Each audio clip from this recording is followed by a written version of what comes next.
melalui saat-saat sukar bersama apabila buat pertama kalinya dan telah tercatat dalam lipatan sejarah negara. Negara menjalani tempoh lockdown yang sukar dan bukan sahaja negara kita yang menerima tempias pandemik COVID-19 tetapi seluruh dunia berdepan dengan masalah yang sama, sukar dan perit. Mengimbas kembali mengapa keputusan untuk lockdown semula terpaksa diambil kerajaan walhal negara sedang menuju proses pemulihan ekonomi akibat kejatuhan yang teruk tahun lalu. Mari kita imbas kembali. Malaysia mula merekodkan kes harian 4 digit bagi COVID-19 pada 24 Oktober 2020 iaitu sejumlah 1,228 kes. Bermula penghujung November 2020, fenomena kes harian 4 digit bagi COVID-19 direkodkan setiap hari sehinggalah rekod tertinggi yang telah dilaporkan pada 7 Januari 2021 iaitu sebanyak 3,027 kes. Cukup membimbangkan. Di dalam gelombang ketiga ini yang bermula pada 20 September 2020, sejumlah 476 kluster baharu dilaporkan sehingga 10 Januari 2021 melibatkan 259 kluster di tempat kerja. Data ini menunjukkan peningkatan ketara bilangan kluster baharu di dalam gelombang ketiga berbanding 110 kluster baharu yang direkodkan semasa gelombang kedua dengan 25 kluster melibatkan tempat kerja. Pengalaman MCO yang lepas, saya rasa ramai terkejut. Sebab kita tidak biasa dalam keadaan di mana semua perlu duduk di rumah. Okey, kali ini dengan berbekalkan sedikit pengalaman itu, mungkin cara kita lebih baiklah dalam kita. Dari sudut psikologinya, dari sudut perkembangan pembelajaran, tidak ada istilah ketinggalan belajar. Kalau kita kata tentang 3M, sebab saya ada didatangi oleh beberapa yang bertanya tentang ketinggalan tercicir.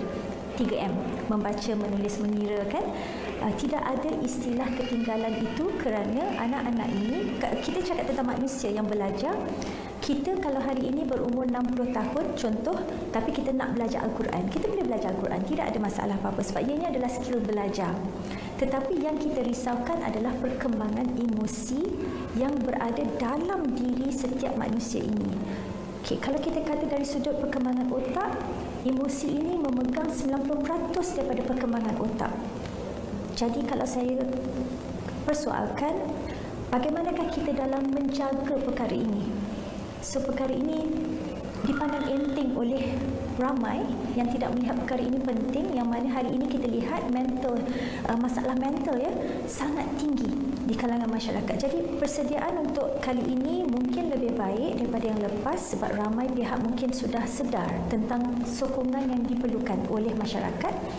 Tetapi saya tidak orang kata menafikan, pasti ramai ibu bapa yang kecewa apabila sekolah masih ditutup.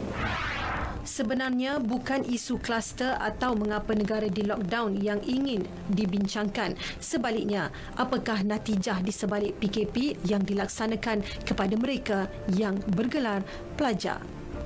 Bermula tahun lalu, seawal tempoh PKP dilaksanakan seluruh negara, mulalah kita mendengar terma popular seperti pembelajaran dalam talian atau belajar secara online seperti Google Classroom, aplikasi Zoom Meeting dan sebagainya.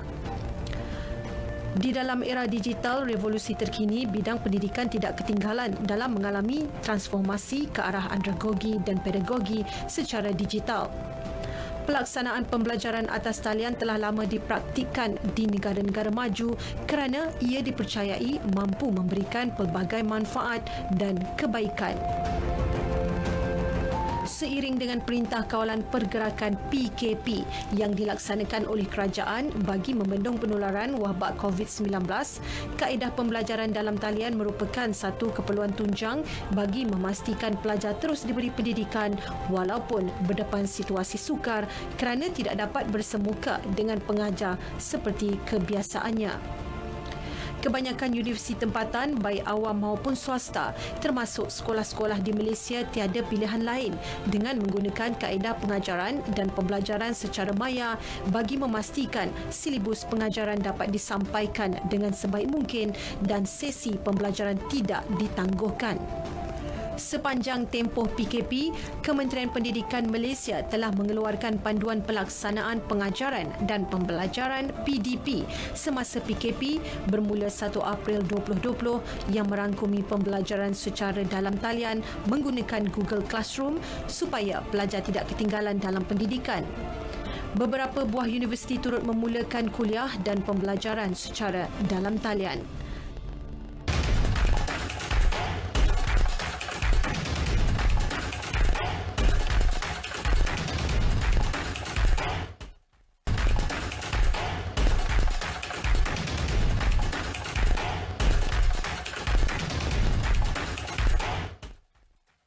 Pelaksanaan pembelajaran dalam talian ini memerlukan pelajar membina kemahiran pembelajaran sepanjang hayat. Pelajar tidak boleh lagi menggunakan set pemikiran dahulu iaitu menunggu guru atau pensyarah untuk bercakap atau berkuliah baru mula belajar.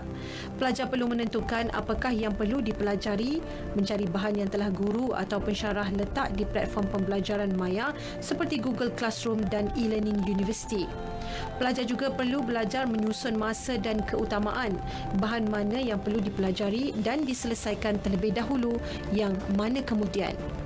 Bagi pelajar sekolah, ibu bapa perlu memainkan peranan mendidik anak-anak untuk mendapatkan kemahiran ini dengan menunjukkan contoh susunan jadual yang bersesuaian dengan mata pelajaran tertentu. Kemudian memberikan pilihan kepada anak untuk mengubah suai jadual tersebut. Ibu bapa pada mulanya perlu membimbing anak menyusun tugasan yang diberikan oleh guru untuk diselesaikan dan hantar kepada guru secara maya. Guru pula sepatutnya perlu memberi maklum balas kepada hasil kerja pelajar supaya mereka rasa lebih bermotivasi. Pelajar juga sekali-sekala diberikan peluang untuk berkomunikasi dengan rakan sekelas untuk membincangkan tugasan dan pembelajaran. Lama-kelamaan pelajar boleh lebih berdikari untuk meneruskan pembelajaran dalam talian ini. Jika diimbas kembali pada peringkat awal pelaksanaan Perintah Kawalan Pergerakan PKP tahun lalu, kebanyakan pihak yang terlibat iaitu warga pendidik dan murid menghadapi kesukaran untuk melaksanakan pembelajaran secara dalam talian. Pelbagai kegusaran timbul pada awalnya. Ada murid yang tidak mempunyai gadget atau telefon pintar peribadi, ada yang tidak mempunyai cukup data internet dan ada pula yang tidak mempunyai capaian internet langsung. Bagi pendidik pula, wujud kesangsian platform manakah yang sesuai untuk menjalankan pembelajaran secara dalam talian dan kebanyakannya menggunakan kaedah cuba jaya. 3 implikasi utama dilihat menjadi cabaran besar kepada pendidik bagi menjalankan pembelajaran secara dalam talian, iaitu keboleh capaian internet dan kestabilan platform pengajaran, pengurusan emosi serta pentaksiran secara holistik. Bagi kebanyakan ibu bapa, proses pembelajaran anak-anak di rumah sememangnya dilihat sebagai satu proses yang sukar bila mana mereka terpaksa menjadi ibu bapa dan guru di rumah. Tanggungjawab bertambah apabila ibu bapa perlu sama-sama berada dengan anak-anak mereka dalam proses pembelajaran secara dalam talian, terutama apabila melibatkan anak-anak kecil di bawah usia 12 tahun. Tahap fokus dan komitmen yang tinggi diperlukan untuk mencapai objektif kelas secara maya. Implikasi kedua pelaksanaan pembelajaran dalam talian adalah pengurusan emosi. Peringkat awal pelaksanaan PKP seakan memberikan rahmat kepada pelajar kerana tidak perlu hadir ke sekolah dan menjalani aktiviti PDP harian. Akan tetapi jangka masa PKP yang lama menjadikan pelajar mulai rasa bosan, terkurung di rumah. Murid tidak dapat bertemu rakan sebaya, bermain dan berbual dengan sahabat karib di sekolah ataupun menjalani aktiviti co-kurikulum. Ini mengakibatkan emosi murid mulai mengalami ketidakstabilan. Saya ingin menasihatkan kepada semua guru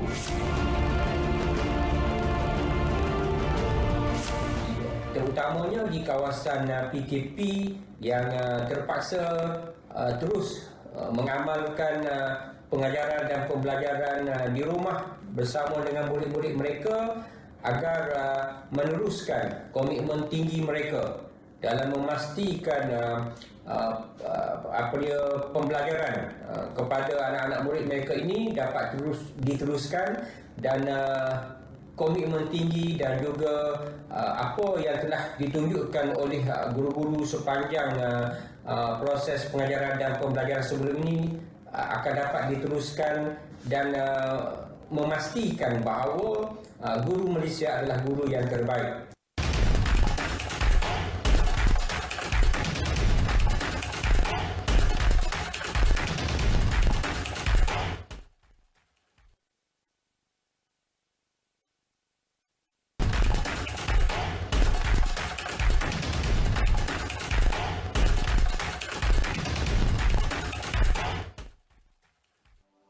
Bagi memastikan kaedah pembelajaran atas talian yang berkesan, terdapat beberapa faktor yang perlu diambil kira seperti pembinaan kawalan persekitaran, kepentingan interaksi secara interaktif, latihan yang efektif dan berkesan, akses capaian teknologi yang maksimum, tahap piawaian yang standard. Berdasarkan pengumuman yang dibuat Yang Amat Berhormat Perdana Menteri Tan Sri Muhyiddin Yassin pada 11 Januari lalu, Kementerian Pendidikan sejurus selepas itu telah menetapkan bahawa semua sekolah di kawasan PKP, sesi persekolahan secara bersemuka hanya akan melibatkan murid yang akan menduduki peperiksaan Sijil Pelajaran Malaysia SPM, Sijil Vocational Malaysia SVM, Sijil Kemahiran Malaysia SKM, Sijil Tinggi Persekolahan Malaysia STPM, Sijil Tinggi Agama Malaysia STAM dan Diploma Vocational Malaysia DVM tahun 2020 dan 2021 serta peperiksaan antarabangsa yang setara. Murid sekolah berasrama penuh dan asrama sekolah harian yang akan menduduki peperiksaan tersebut dibenarkan pulang ke asrama mulai 16 Januari 2021. Selain itu, semua murid sekolah rendah dan murid tingkatan 1 hingga tingkatan 4 di sekolah menengah di kawasan PKP akan mengikuti pembelajaran melalui kaedah pengajaran dan pembelajaran di rumah PDPR mengikut kesesuaian guru dan murid mulai 20 Januari 2021. Ketetapan ini juga terpakai kepada murid semester 2 SVM dan semester 2 DVM tahun 2020 di Kolej Vocational. Ini bermakna anak-anak yang tidak boleh belajar secara bersemuka dengan guru terpaksa mengharungi sekali lagi proses pembelajaran di rumah. Bukan mudah menyesuaikan diri dengan suasana kebiasaan baharu sepanjang Perintah Kawalan Pergerakan PKP. Jika sebelum ini memang ia proses yang sukar, tetapi kali ini mungkin ramai ibu bapa yang sudah mendapat acuan dan rentak. Pengurusan emosi yang baik sangat ditekankan khusus buat kesemua ibu bapa dan semestinya anak-anak. Cabaran belajar dari rumah perlu dikendalikan dengan bijak dan tidak beremosi.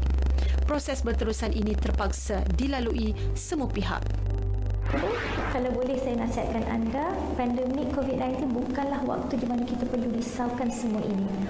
Okey, saya perlu tekankan formal learning yang mana Jepun pegang dan amalkan dan aplikasikan dalam negara mereka dan juga negara-negara di Scandinavian dan juga some countries, European countries. Formal learning bermula, pembelajaran secara formal bermula pada umur 10 tahun ke atas. Apa yang berlaku 9 tahun ke bawah? Kalau boleh saya selitkan, ibu bapa semua, please kalau nak baca boleh baca lebih lanjut. 6 tahun pertama adalah proses neuron sedang berkembang dalam otak. 7, 8, 9 kita panggil pruning proses. Maksudnya kalau katalah pokok tu nak berkembang, kita cantas sikit nak bagi dia kembang lagi. Itu pruning proses yang berlaku pada umur 7, 8, 9 tahun. So 3 tahun ini bukanlah untuk kita sumbat ilmu dalam diri anak-anak ini. PDPR iaitu pelaksanaan pengajaran dan pembelajaran di rumah, semestinya guru sudah bersiap sedia lebih awal dengan kaedah PDPR sebelum pengumuman Perintah Kawalan Pergerakan PKP diumumkan sekali lagi. Kesiapsiagaan kementerian dan seluruh akar umbi yang terlibat pastinya sudah dilakukan awal, terutamanya apabila kes jangkitan COVID-19 semakin meningkat. Ibu bapa juga pernah melalui fasa ini. Jika dahulu ia dirasakan sukar, tetapi kali ini cabaran tersebut mungkin boleh digalas dengan baik dan berperancangan. Betul, masa mula-mula MCO semua tak ready.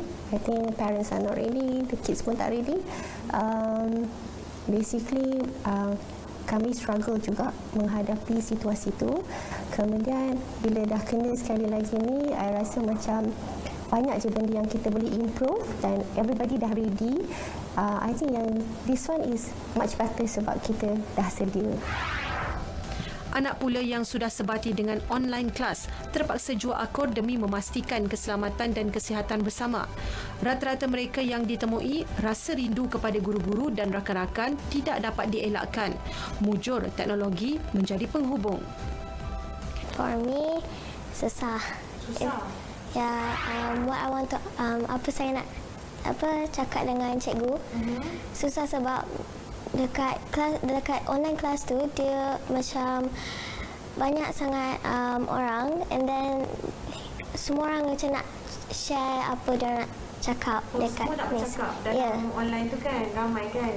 I don't feel happy at all guys. Saya kena duduk rumah lagi sekali, so saya tak tahu nak buat apa. So saya nak keluar jumpa kawan and yang dengan miss answer. So rindu kawan-kawan, rindu cikgu kan. Tak apa. Ada juga pandangan yang ada yang orang yang takut dengan current situation pandemic. At the same time juga ada yang memerlukan untuk mereka ke sekolah juga, continue as usual. Jadi majority kalau macam bagi pandangan saya, school boleh buka dengan berperingkat, dengan SOP yang ketat. InsyaAllah bila ada SOP yang ketat, everything should be fine. Bagi keluarga ini, tempoh PKP yang dilalui sebelum ini sangat-sangat mencabar. Bukan sahaja kepada pelajar dan guru, ibu bapa turut memainkan peranan penting ketika berada di rumah. Persiapan mental dan fizikal perlu bagi memastikan objektif PDPR dapat dijayakan tanpa melibatkan krisis emosi baik di kalangan ibu bapa, guru dan pelajar, yakni anak-anak. Sebagai seorang bapa kepada 3 orang anak dan berkhidmat sebagai pemandu bas sekolah, Muhammad Faizal antara yang terkesan dengan situasi pandemik COVID-19. Kehilangan sumber pendapatan tetap menguji dirinya sebagai ketua keluarga. Saya bekerja sebagai pemandu bas sekolah. Bila berlakunya PKP ni akibat COVID-19 ni memang sangat terkesan lah. Memang terasa sangat. Pasal sumber pendapatan tetap yang saya buat, mengambil dan menghantar anak-anak sekolah ni memang terjejas. Memang waktu tu sekolah ditutup, jadi perkhidmatan bas sekolah pun diberhentikan. Jadi sumber pendapatan tetap tu memang tak ada. Selepas pada tu, saya pun kena ambil jalan inisiatif, jalan lain untuk mencari sumber pendapatan dengan saya menjual barang-barang bandar lah.